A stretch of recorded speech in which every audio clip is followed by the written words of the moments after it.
Well, hey, everybody, and welcome to our coverage. Cavaliers on SI. It's 2024 NBA Draft Night, and the Cleveland Cavaliers have added to their team with a pretty impressive player who has had a couple of different stops in his college days, most recently out on the West Coast.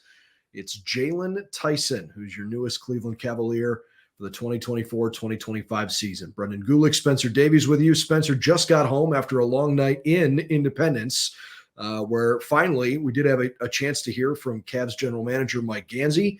So, Spence, I guess maybe just first thing off the top before your thoughts, what'd you learn there from Gansey as he had a chance to talk about the pick?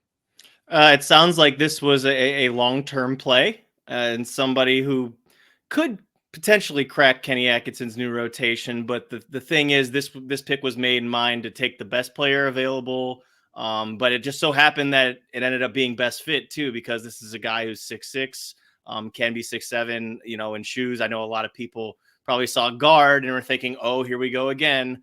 It's a smaller guy, and nope, not the case this time.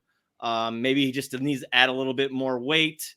Maybe crash the glass a little bit better, but somebody they wanted to add to this team who can play make, who has the ability to score on his own and is an improving player off the ball. So I think this was a solid choice for them at where they were, and they're happy with it. And I think that the organization is too. It sure sounded like the reaction from within the building was genuine joy. And it wasn't, this guy fell to us, so yeah, he's good, he's going to be a good fit, so on and so forth. But, this was a guy that came and worked out for the Cavs, and they had a legitimate feeling like, look, if this guy falls to 20, this is our pick. This is the top of our draft board.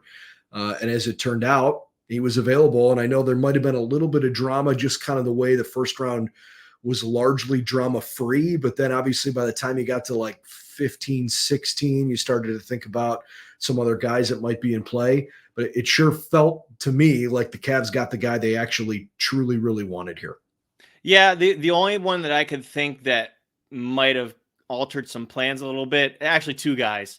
Bub Carrington, who is ending up going over to Washington in a trade night deal that they made with Portland, I believe it was. And there's another one. It was who was it? It was the Magic.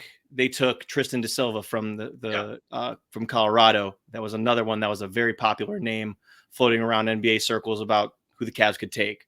So the Cavs ended up still getting a wing player. Someone described him to me as almost he's like Max Strus in a way. Maybe not so much in the shooting department quite yet. But somebody who can really play make and is good at really putting the ball on the floor and scoring.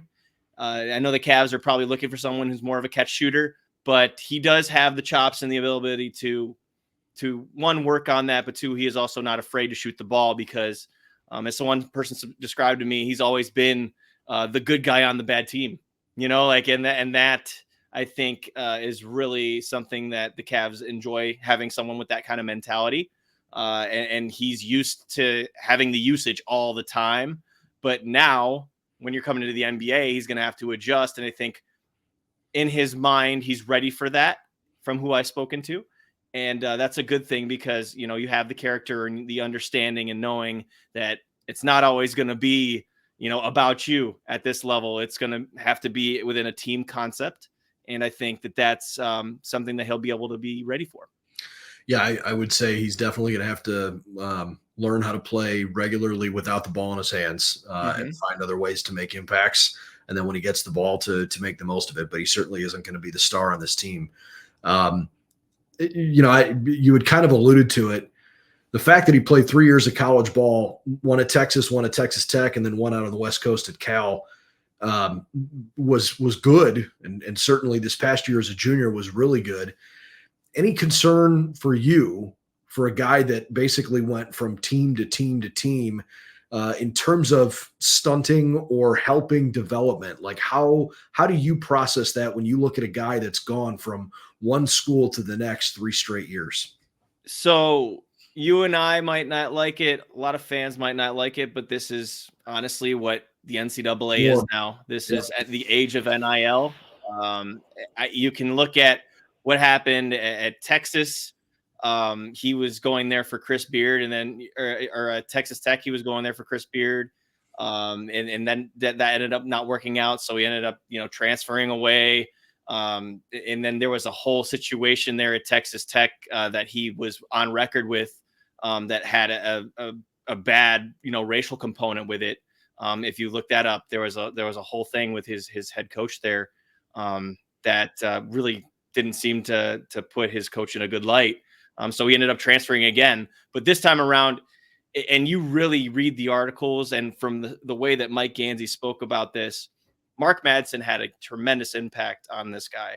And Madsen's someone who, as we know, was a very respected NBA veteran, somebody who's won a championship.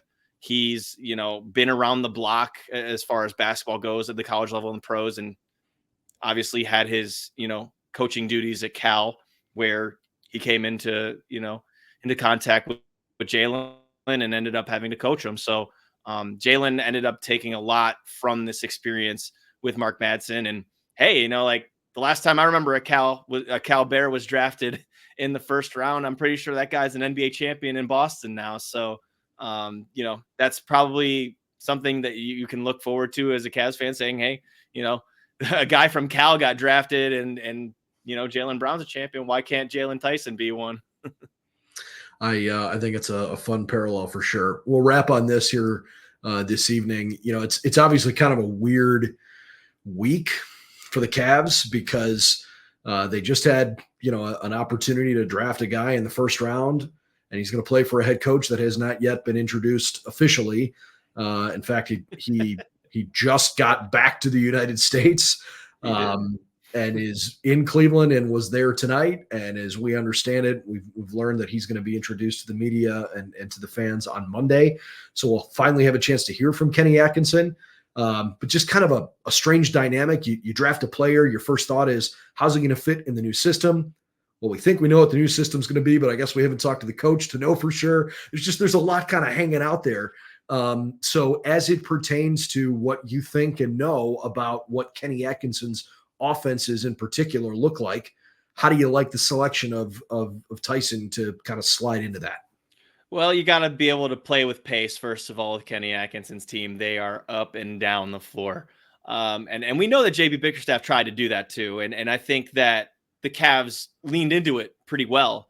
But this is just a whole nother level of pushing the pace. Like it's almost going to be frantic, I think, in transition. And there are going to be mistakes early on, just like from a team-wide perspective, in my opinion. But I think Jaylon will fit in just fine. He's someone who's able to, catch, reverse the ball, do pretty well as far as, having the ball in his hands as a second side playmaker, second side decision maker if he needs to attack the rim, pass out of the catch, whatever it has to, come down to in the half court. And obviously in transition, it's going to be someone you like to see just because he's so long.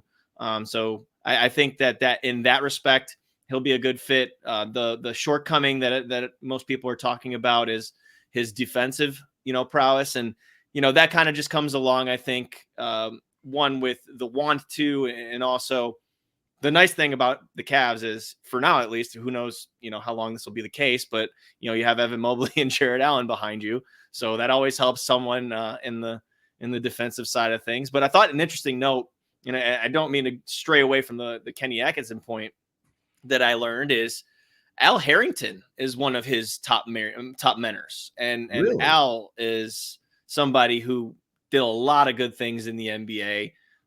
He was a really, really good stretch for a long time for a number of teams.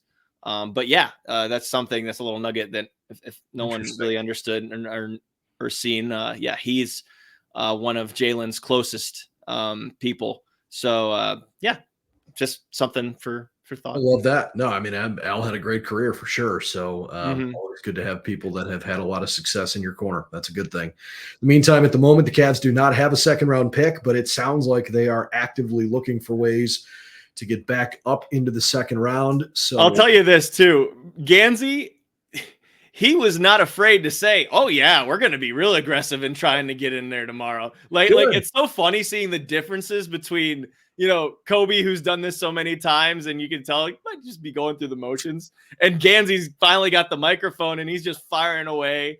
There were very few cliches today in his media availability, so make sure to catch that on the Cavs Insider YouTube channel, because that was a solid media availability in my opinion.